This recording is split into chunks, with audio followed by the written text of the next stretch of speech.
Hello বন্ধুরা, আমি মামুনি চলে এলাম একটা নতুন ভিডিও নিয়ে। তো আজকে হচ্ছে 10 ডেজ ভিডিও চ্যালেঞ্জের ডে 4। তো ক্যামেরা ধরেছে, একটা হাসি দিয়ে দিল। হ্যাঁ, তুমি জানো ভিডিও হচ্ছে, তাই জন্য একটু হাসি হাসি দিচ্ছ। ভিডিও হচ্ছে তোমার, একটু স্মাইল করে দাও। হ্যাঁ, একটু স্মাইল করে দাও, একটু হাসো হাসো। শুনছে কথা কোথায়? তো সকালবেলায় এখন উঠে পড়েছে, আর এদিকে মা দিয়ে দিয়েছে চা, আর কালকে লুচি করেছিল তো সেটাও দিয়ে দিয়েছে। আর এদিকে আমরা রেডি হয়ে গেছি বাড়ি যাব বলে। তো বাড়ি যাওয়ার আগে মেশো এখন এখানে একটু আদর করে নিচ্ছে পুচকুটাকে।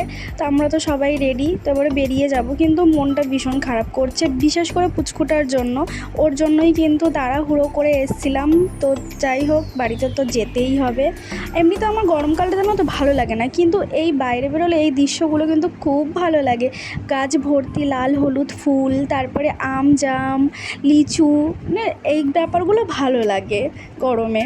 তো যাই হোক, বাড়িতে তো পৌঁছে গেলাম, আর আমি আমার অবতারেও চলে এলাম। তো বাড়িতে এসে গেছি অনেকক্ষণই। তো একটুখানি শুয়েছিলাম এসে, আর এদিকে ঈশিতা তো আস্তে আস্তে ঘুমিয়ে পড়েছে। তারপরে আর কি সংসারের কাজ কর্ম, রান্না বান্না সব তাড়াহুড়ো লেগে যায়। কোথাও থেকে যদি সকালবেলায় বাড়ি আসি তাহলে তো তাড়াহুড়ো লেগে যায়। আর এদিকে দুপুরের খাবার ডিমের শাক ভাজা হয়েছিল, যেটা শাশুড়ি মা করেছিল। আর এটা হচ্ছে পাট শাক ভাজা, আর আছে মাছের ডিম, যেটা ঝুড়ো ঝুড়ো করে ভেজেছি। আর এখানে হচ্ছে ঝিঙে আলু দিয়ে মাছের ঝোল। তো এটাই ছিল আজকে দুপুরের মেনু। তো খেয়ে দেয়ে না আজকে আমি দুপুরবেলাটা এত ঘুমিয়েছি, আর সারা দুপুরটা ওকে ওর বাবাই সামলেছিল ঈশিতাকে। তো তারপরে ওর ডাক্তারেরা আজকে ডাক্তার দেখানো ছিল। ও কখন চলেও গেছে ডাক্তার দেখাতে, চা ফা করে খেয়ে শুধু আমাকে একটু সাড়া দিয়ে গেছিলো ঈশিতাকে ধরার জন্য। আমি ঘুমের ঘরেই ঈশিতাকে নিজের পাশে নিয়ে শুয়েছিলাম। তারপরে ও দেখছি তখন চাটা করে খেয়ে চলে গেছে। তো সেটাই আমি একটু গরম করে খেলাম ঘুম থেকে উঠে। আর এদিকে ও চলেও এসছে, চাউমিন নিয়ে এসছে। আর মেয়ে তো বাবার আওয়াজ শুনে একেবারে দৌড়ে গেছে, মানে বাবা চলে এসেছে আনন্দে একেবারে দেখতে গেছে। তো এদিকে চাউমিনটা নিয়ে এসছে, আর আমি এদিকে ঢালছিলাম চাউমিনটা।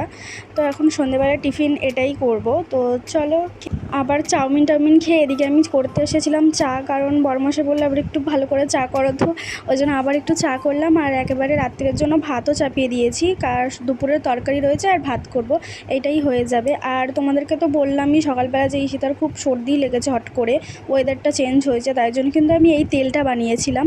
কালো জিরে আর সর্ষের তেলটাকে একটু মানে গরম করে নিয়ে, এইটা কিন্তু বাচ্চাদের জন্য খুব ভালো একটা জিনিস, খুব ভালো ম্যাজিকের মতো কাজ করে। আমাকে এইটা একটা আমার একজন জেঠি শাশুড়ি বলেছিল, ভীষণ ভালো, তোমরাও ট্রাই করতে পারো।